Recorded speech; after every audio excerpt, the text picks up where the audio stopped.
Hello students, जैसा कि अभी तक की वीडियो में हम लोगों ने पॉलिनोमियल्स के ग्राफ क्या होते हैं इनके बारे में डिस्कशन कर लिया था। ठीक है, आई होप आपको ग्राफ अच्छे से समझ में आ गए होंगे। ठीक है, अब हम इस वीडियो में relation between coefficient and zeros of a polynomial के बारे में बात करेंगे कि ये क्या होता है, किसी बहुपद के गुणांकों और शून्यकों में संबंध क्या होता है। ठीक है, और खासकर इस टॉपिक में हम क्वाड्रेटिक पॉलिनोमियल को लेंगे। ठीक है, तो क्वाड्रेटिक पॉलिनोमियल पर हम बात करते हैं। ठीक है, आइए देखते हैं।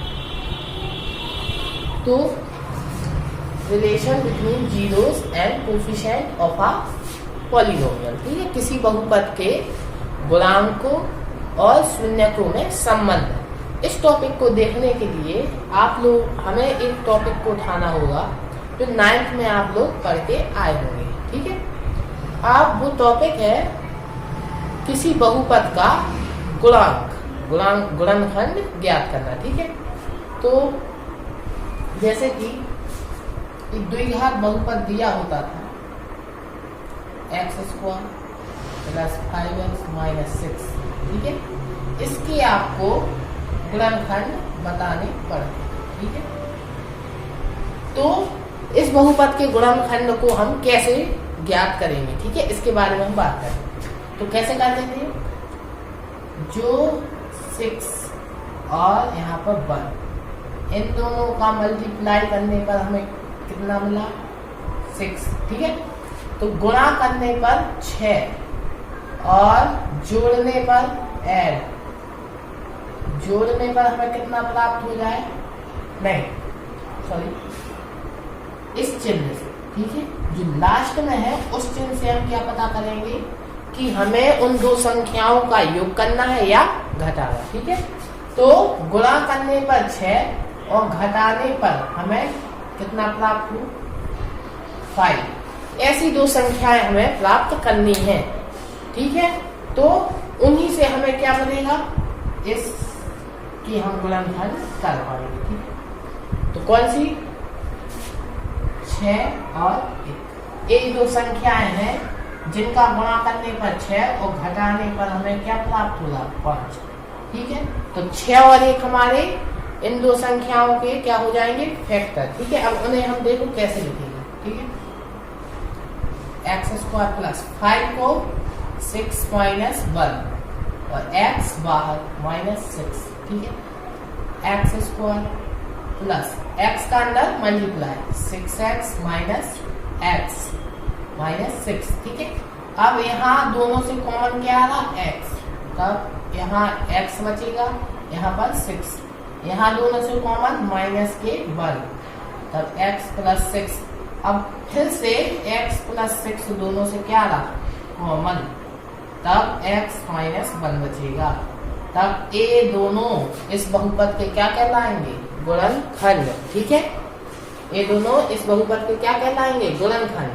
अब इसी में एक टॉपिक देखना, यदि द्विघात समीकरण का हमें दिया हो कि शून्य ज्ञात कर, तो हम कैसे करेंगे। ठीक है, द्विघात बहुपद के लिए शून्य हमें फाइंड करना है, तो क्या है। ठीक है, ये यहाँ तक की प्रोसेस जो थी आपकी 9th में आप लोग 9th क्लास में आप लोग पढ़ा है। ठीक है, अब शून्य किसी द्विघात बहुपद के हम कैसे ज्ञात करें, इस पे बात करते हैं। ठीक है, तो उस वहां पर हम जो भी बहुपद दिया रहता था उसको क्या मानते थे, px, और शून्य ज्ञात करने के लिए उसको 0 के इक्वल कर देते थे। ठीक है, अब जो ये बहुपद है px, इसे हमने मान लिया और इसी को हम a रख सकते हैं। ठीक है, तो अब शून्य ज्ञात करने के लिए हम px को इक्वल टू 0 कर देंगे, तो ax + 6 और x - 1, px हमारा यही है, इनका गुणा करेंगे तो हमें a बहुपद फिर से प्राप्त हो जाएगा। ठीक है, तब इक्वल टू 0। अब केस 2, ठीक है, केस 2 बनेंगे। ठीक है, फर्स्ट केस में इसको 0 के इक्वल करो, तब x = -6। ठीक है, और सेकंड केस में इसको 0 के इक्वल करो, तब x = +1। ठीक है, तो 1 और -6 हमारे इस बहुपद के क्या हो गए, शून्य, ठीक है, 1 और माइनस 6। यदि आप इसमें 1 रखेंगे तब भी हमें px का मान क्या मिल जाएगा, 0, और यदि आप -6 रखेंगे तब भी आपको px का मान 0 मिल जाएगा, ठीक है। अर्थात ग्राफ में हमने बताया था कि यदि आप इसका ग्राफ खींचेंगे तो वो x अक्ष को 1 पर और -6 पर कट करेगा, ठीक है। तो ये हो गया किसी भी बहुपद के गुणनखंड क्या होते हैं, और कोई अगर हम द्विघात बहुपद दिया हो तब हम उनके शून्यक कैसे ज्ञात करते हैं, ठीक है। अब देखते हैं हम अपने इस टॉपिक में, ठीक है। क्या है कि relation between zeros and coefficient of a polynomial, ठीक है। तब हम स्टैंडर्ड फॉर्म देखेंगे, किसकी, स्टैंडर्ड फॉर्म, ठीक है। क्वाड्रेटिक पॉलिनोमियल की स्टैंडर्ड फॉर्म क्या होगी, ax² plus bx plus c, ठीक है। अब आप देखें तो जो कोफिशिएंट है इस बहुपद के वो क्या है, a, b और c, x की पावर 0 ले सकते। तो कोफिशिएंट है जो हमारे वो क्या है, a, b, c, ठीक है। और अभी हमें जीरोस या शून्यक हमें नहीं है पता, तो इससे पहले जो क्वेश्चन था उसमें हमने क्या गुणनखंड फाइंड किए थे, और गुणनखंड को 0 के इक्वल करने पर जो भी प्राप्त हुए थे वही हमारे क्या थे, शून्यक, ठीक है। तब हमें इन रिलेशन निकालने के लिए हम क्या करेंगे, जो a, b, c है ये हमारे क्या है, कोफिशिएंट। अब हमें जीरोस और फाइंड करने हैं, ठीक है। तब हम इस समय क्योंकि ये सब हमारे किस में दिए हैं, वेरिएबल्स में, ठीक है। तब वेरिएबल्स को हल करना नहीं कर सकते, जब कोई एग्जैक्ट वैल्यू दी हो तभी हम उसे हल कर सकते, ठीक है। तो इसको हम मान लेंगे कि इसका हल क्या है, let ax² plus bx plus c is equal to k x minus alpha और x माइनस बीटा, ठीक है। तब where k is a constant, ठीक है। k हमारा क्या है, अचर, ठीक है, कोई नियतांक है, ठीक है। हमने इसका हल क्या मान लिया, a, ठीक है। यदि कोई वैल्यू पुट कर देंगे तब हल को और कुछ हो जाएगा, ठीक है।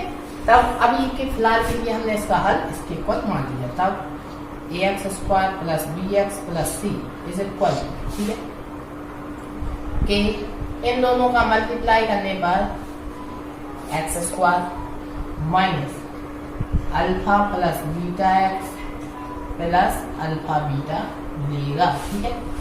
तब ax² plus bx plus c के का अंदर multiply kx² minus k alpha plus beta plus k alpha into beta, ठीक है।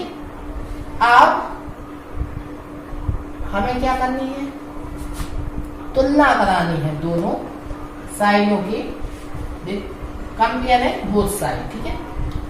क्योंकि गुणांकों की आप देख सकते हैं, x² का गुणांक यहाँ a है, यहाँ k है, ठीक है। तो x के गुणांकों की, x² के गुणांकों की तुलना, ठीक है, दोनों ओर तुलना करने पर कंपेयर है बोथ साइड, ठीक है। तब क्या फाइंड मिलेगा हमें, a is equal to k, यहाँ पर x² का गुणांक क्या है, k, यहाँ पर a, तो a बराबर k फर्स्ट, ठीक है। सेकंड यहाँ पर x, ठीक है, x था, ठीक है। तो x का गुणांक यहाँ पर b है, यहाँ पर k अल्फा प्लस बीटा, और यहाँ अचर राशि c है, यहाँ पर क्या है, ये समीकरण c बराबर k अल्फा और बीटा, ठीक है।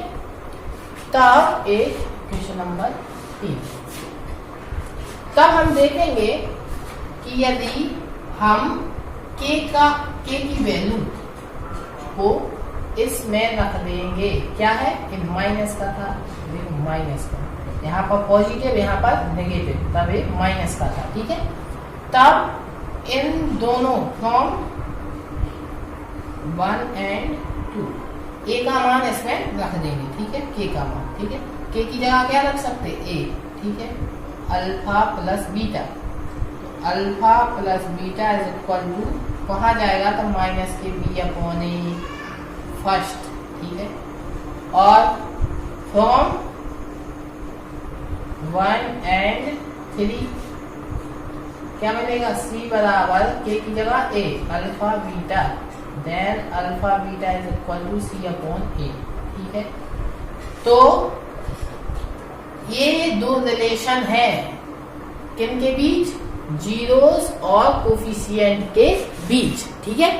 जैसे कोफिशिएंट हमारे ए बी सी थे, ठीक है, और शून्य हमने अल्फा और बीटा माने थे, ठीक है, इस इक्वेशन के, क्योंकि गुणनखंड में उस जो इसके पहले हमने सवाल कराया था क्या आए थे 6 और 1, ठीक है, -6 और प्लस के 1 वो हमारे क्या थे शून्य, ठीक है।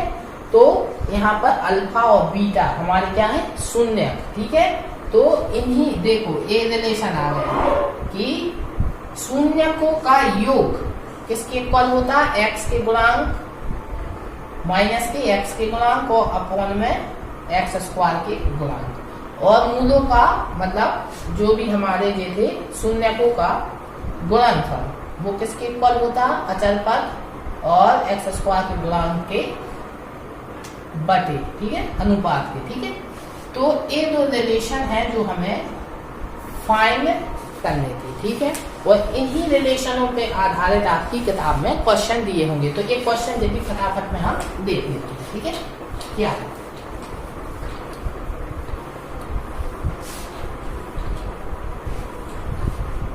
ठीक है,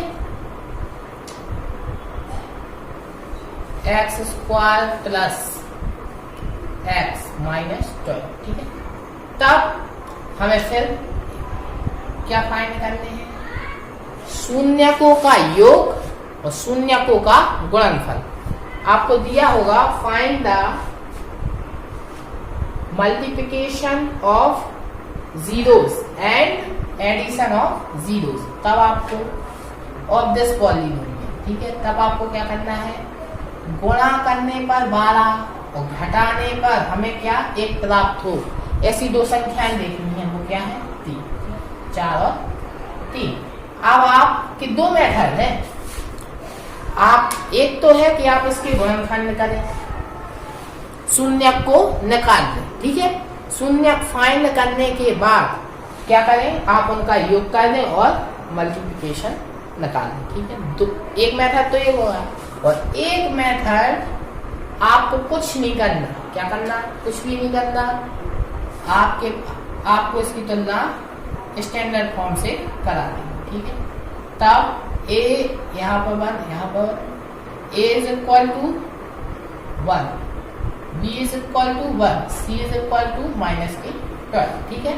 तब शून्यकों का योग, ठीक है, शून्यकों का योग, ठीक है, एडिशन ऑफ जीरोस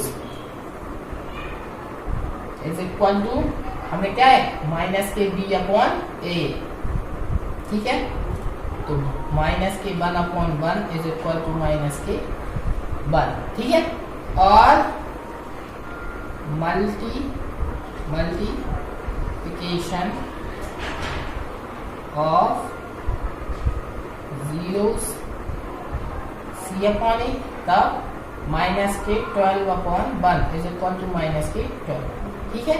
तो ये आपके क्या जाएंगे, दो मूलों का योग और जीरोस का योग और जीरोस का मल्टीप्लिकेशन, ठीक है जी, आपको इस प्रकार प्राप्त हो जाएंगे। आप यदि इनके गुणनखंड करके भी आप इनको दो मेथड है गुणनखंड से, गुणनखंड x square plus x minus 12, 4 और 3 दो फैक्टर होंगे। आप 1 को आप 4 माइनस 3 लिख सकते हो, एक्स बाहर, ठीक है, x square plus 4x minus 3x minus 12, ठीक है।